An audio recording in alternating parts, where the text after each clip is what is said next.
un exercice ici sur un solide en translation sur un plan incliné.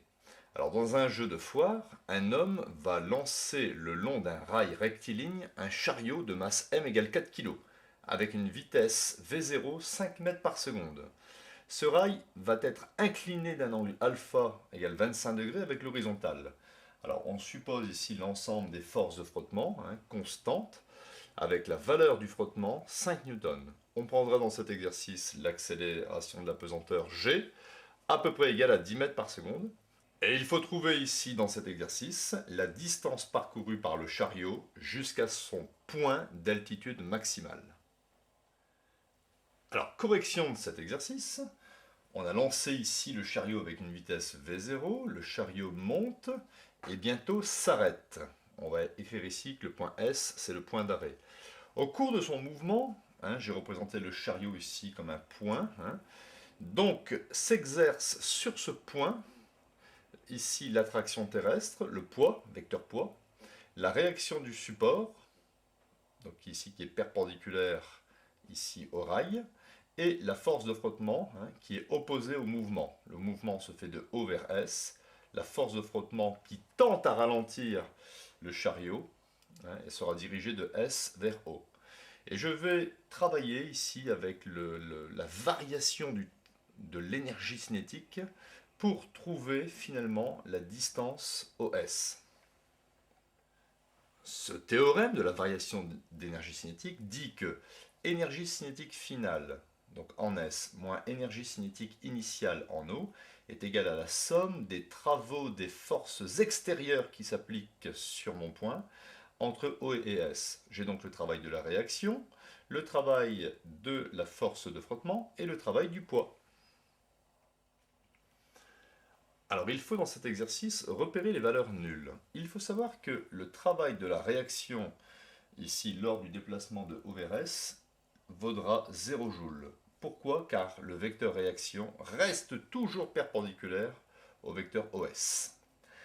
L'énergie cinétique finale, puisque en S on s'arrête, il n'y a pas de vitesse en S. La vitesse en S est égale à 0 mètres par seconde.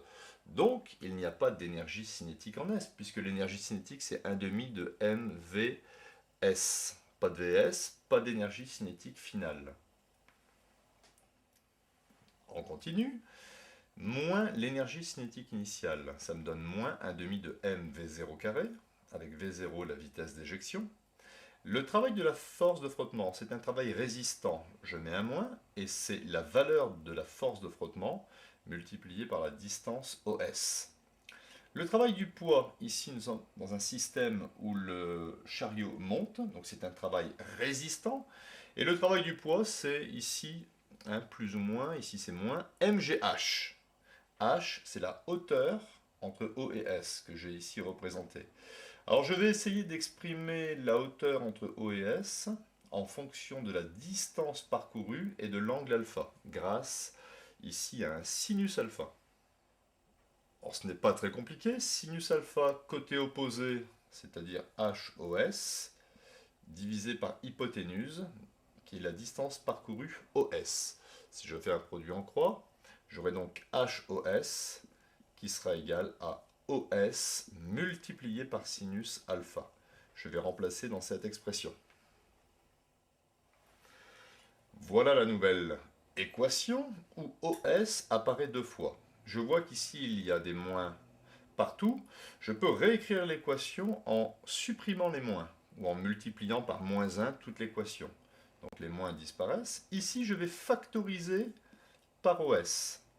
Je vais donc obtenir OS facteur de la force de frottement plus mg sinus alpha, qui sera égal à mv0 carré, le 1 ici je ne le compte pas, mv0 carré divisé par 2.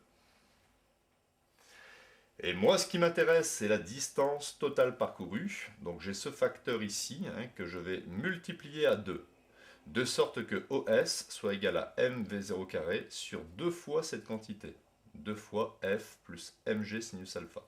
Donc voilà le résultat final de la distance parcourue par le chariot en présence d'une force de frottement constante opposée au mouvement. Je vais passer à l'application numérique.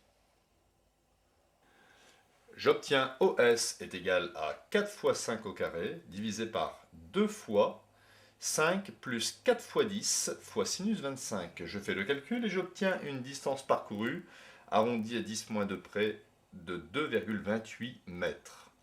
Donc, on peut se poser la question, si jamais on diminue la force de frottement, eh bien forcément, la distance OS sera plus grande. Si on augmente le frottement, la distance parcourue pour une même vitesse initiale, V0, d'éjection, sera forcément plus faible.